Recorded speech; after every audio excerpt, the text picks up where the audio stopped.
Dobry wieczór, witam Państwa serdecznie na 60. Krakowskim Festiwalu Filmowym, który w tym roku odbywa się online.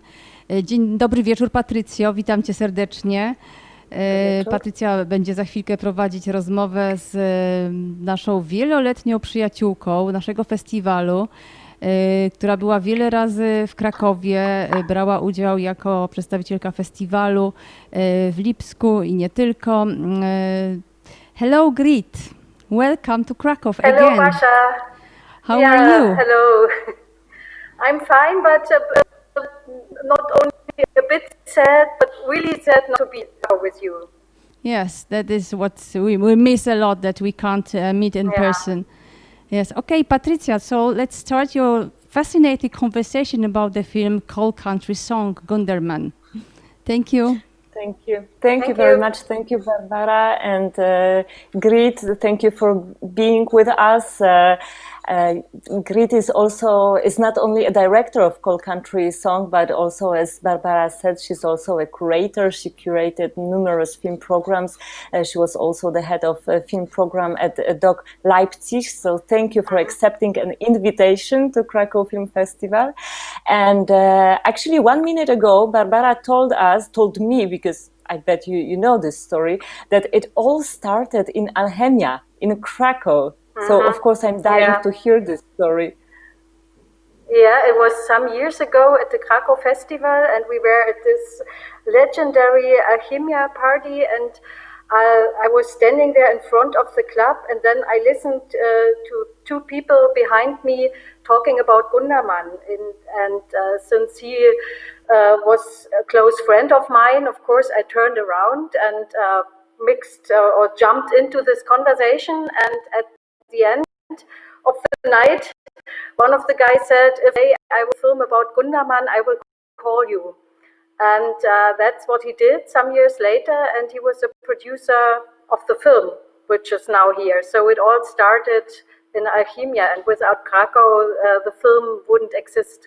So I'm absolutely grateful to Krakow.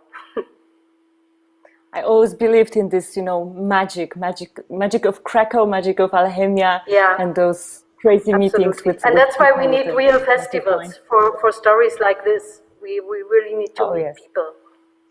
Yeah, we miss all this energy this year, but I hope it will change soon. Next year. So, So, coming back, of course, to Gunderman and his music, because, of course, in Germany, he's an iconic singer and a songwriter. There was even a biopic about him in 2018. Could you tell us more about him, about this meaning of his music and his songs for Germans? He was a very special person because he grew up actually in the town where we are now, Hoyerswerda, which is a small mine town in the very east of Germany, close to the Polish border. And he was really a communist and believed in a better society, in the utopia of a better society. And all his life, he was a worker as well, not only a singer, but he really worked in the mine as on this big coal excavator, and at the same time he was a singer and became very famous. So he would have been able to living only with his music, but he was very convinced that he has to be a worker, that this is very important to produce art. He said there's no art without like real work. You have to do something with your hands, and you as an artist you should be independent and not depend on the money people give for your music. So he would always work in shifts, and so like have a concert in the evening, jump into his car, go home, and then after hours sleeping, go to the morning shift on the digger into the mine. So this was very special, and he was very critical always with his songs towards GDR, and afterwards he was very critical with the United Germany, and he became, or people called him the voice of the East.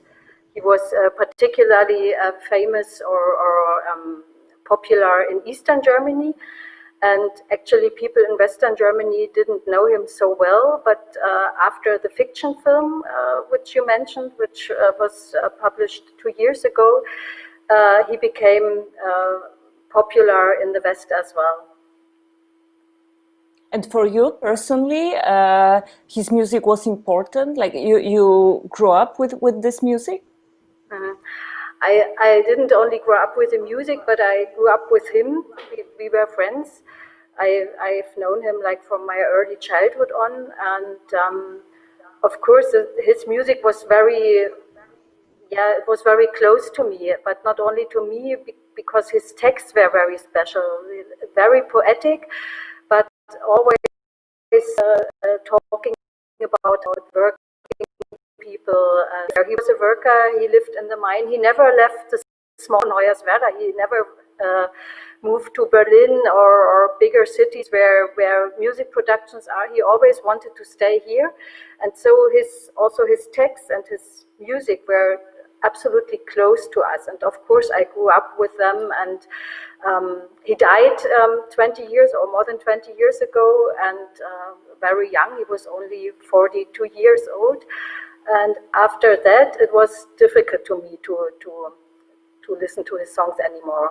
It was only in the editing of the film that I went back to the music. Before, it was too painful for me, to be honest. But then I was in the editing room, and then it became like work to listen to it. But before, after his death, I couldn't do it, and I couldn't bear it, couldn't stand it. It was too painful. Well, he looks as a amazing charismatic person, and we'll talk about it later for sure. I wanted to ask you why him and his music was so important for Germans from former German People's Republic, as you said. And especially, I have a feeling that especially after the fall of Berlin Wall. And was it because because he wasn't super enthusiastic about reunification, or because he was very brave with his opinion. It was really interesting to hear what he was saying just in the beginning of 90s. Yeah, it was the very special thing about it that he really expressed what many people in the East felt, that when the wall came down and everything changed, or we had this peaceful revolution, how it is called, there was so much hope, and the hope was to develop really a better society now, that now is a chance, because we realized that in GDR it wasn't like communism, how it was meant to be, like Gundermann defined it. He said communism or socialism should be the opposite of egoism, and we thought after the coming down of the wall that now there's a chance to really build a new society, because it failed in GDR. Now there was a chance, and then after 1 year there came the reunification, and from this moment on, actually it was obvious that Big Brother from the West would come, and that it was not about us anymore, really. And this is the scene in the film when his widow, Conny Gundermann, tells that the moment when the GDR was finished, like the moment of reunification, that they were in the car and they were on the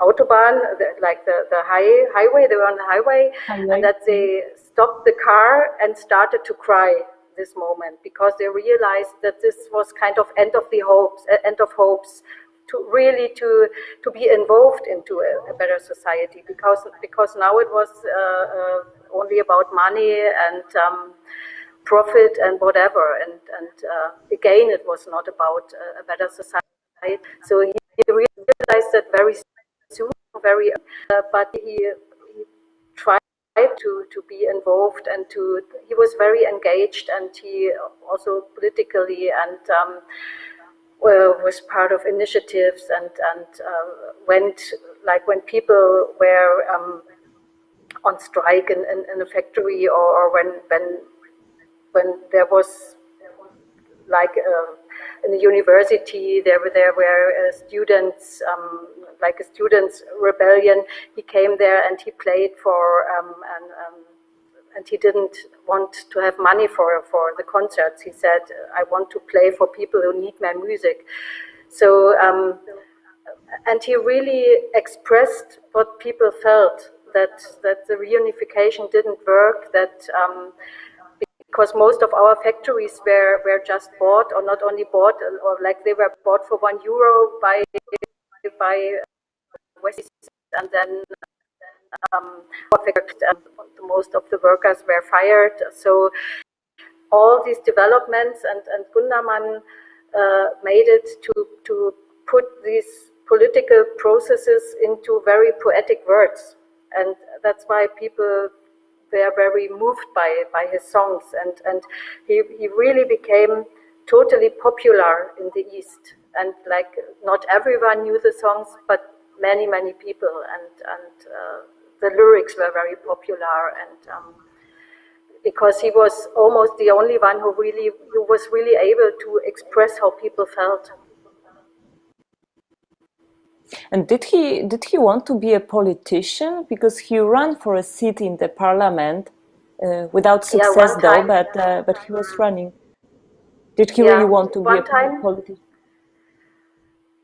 I think afterwards he didn't want to be a politician, because if he would have wanted, probably like the left-wing party would have welcomed him, I think. But he tried it once. It was before the reunification. It was the first free election still in GDR, and there he was a candidate for the United left wing.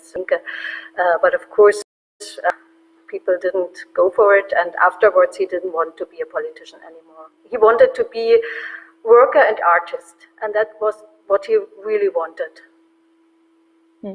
And in the 90s he started to talk about ecology, environment, over-consuming, all those green issues who are so popular and important right now, and he was talking about it in 90s.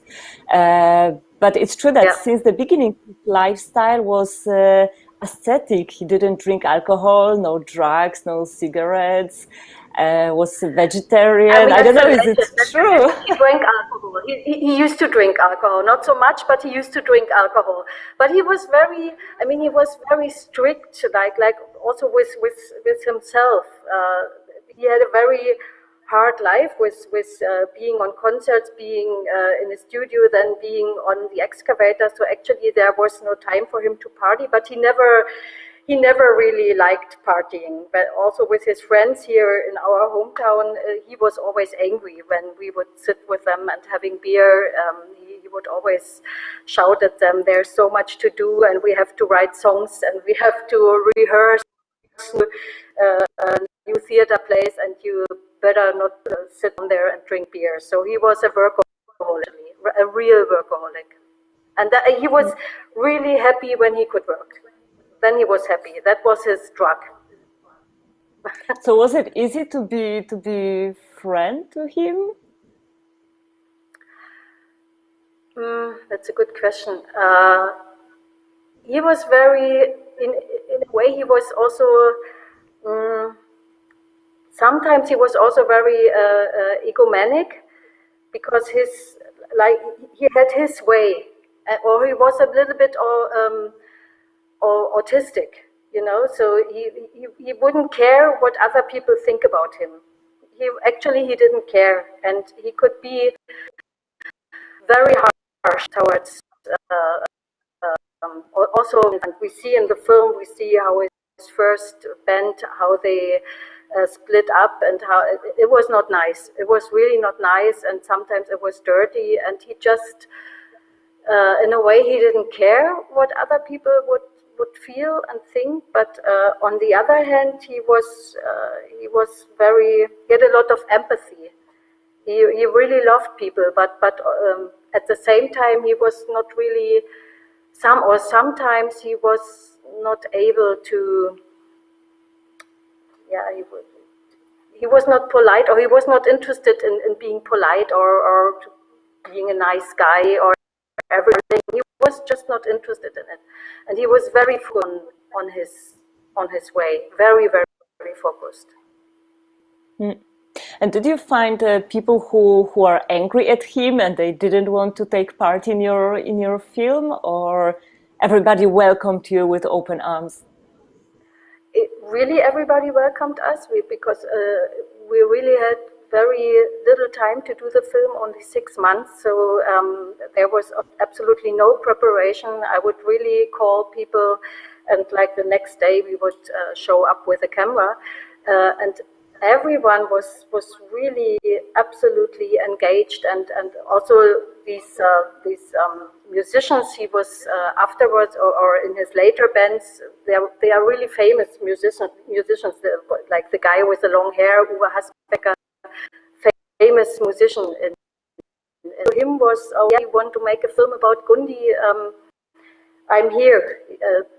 And we got, he gave us a lot of material, private material, like footage he shot with Gundi, very private shots, and he just gave it to us. So everyone was very open.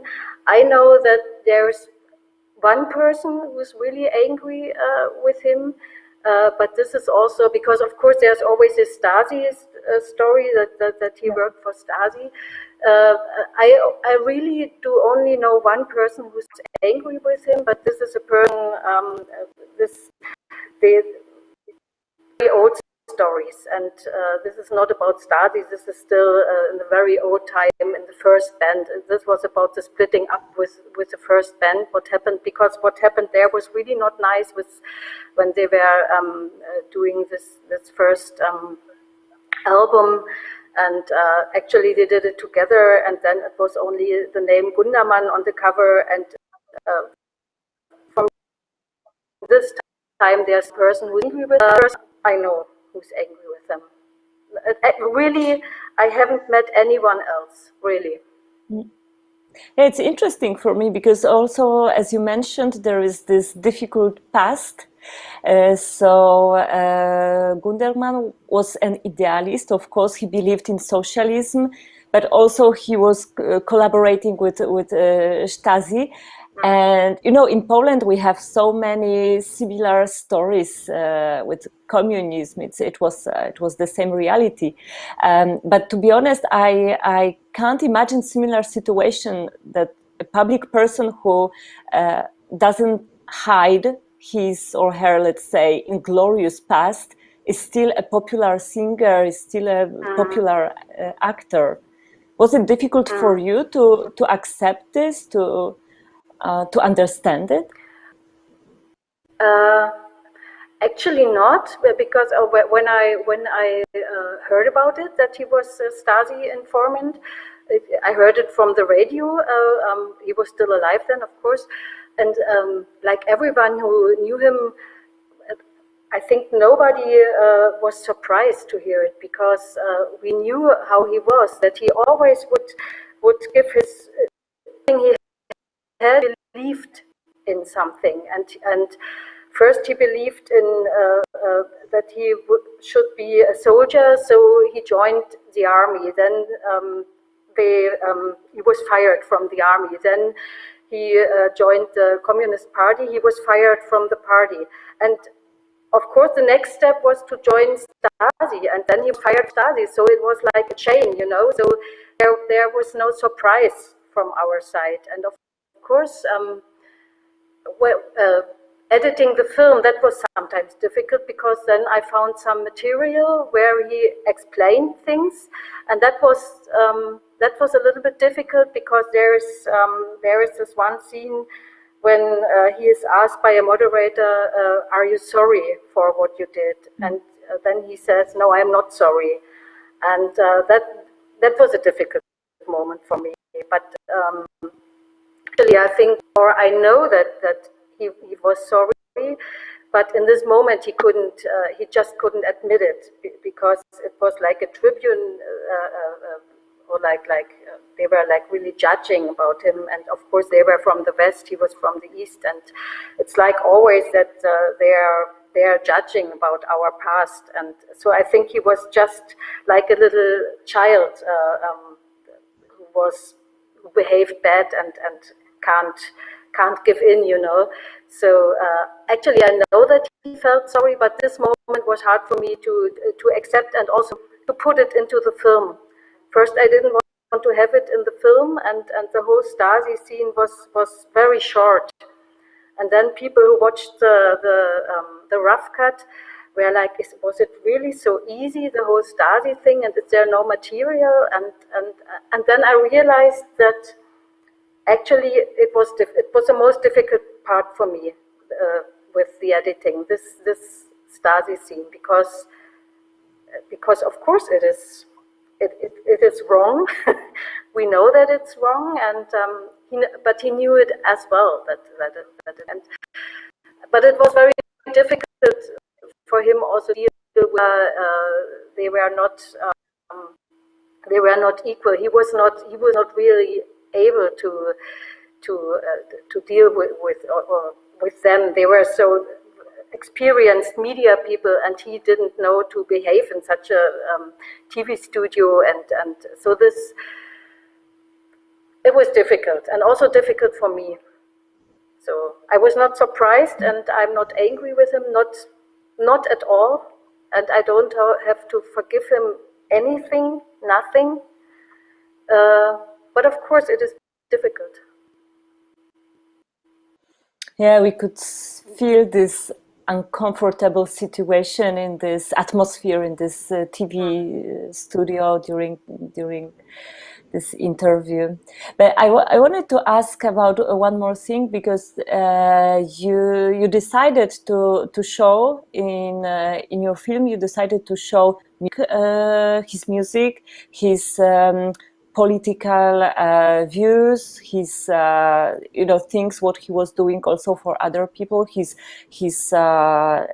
also how he was working in the mine. It was super interesting, everything, and you didn't show, or you didn't tell anything about his romance or love life. I don't know even how to describe it. It was interesting for me that you didn't touch this subject. Why? Yeah, there's a very simple reason, because there was this fiction film, and really many people in Germany watched it, and the fiction film actually is about two things. First, the Stasi story, second, story. So these are the two things, the fiction on these two things.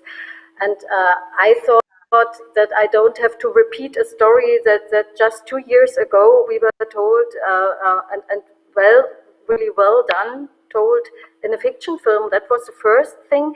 The other thing is that, of course, these people are my friends. Connie, his widow, is my friend, and also his. Of course, there was this.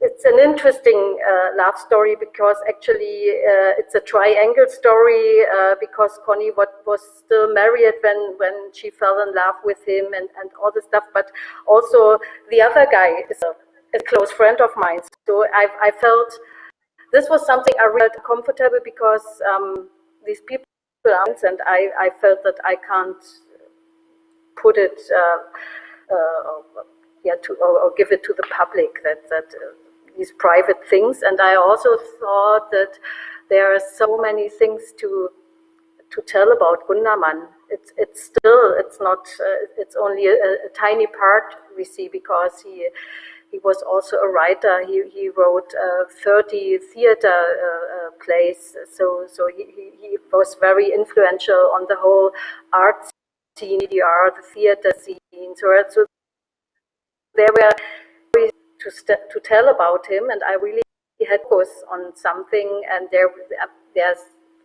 there's just no private story in the film, but of course his widow is in the film, and she's like the main cast, Connie. She's so important, like she's leading us through the whole story.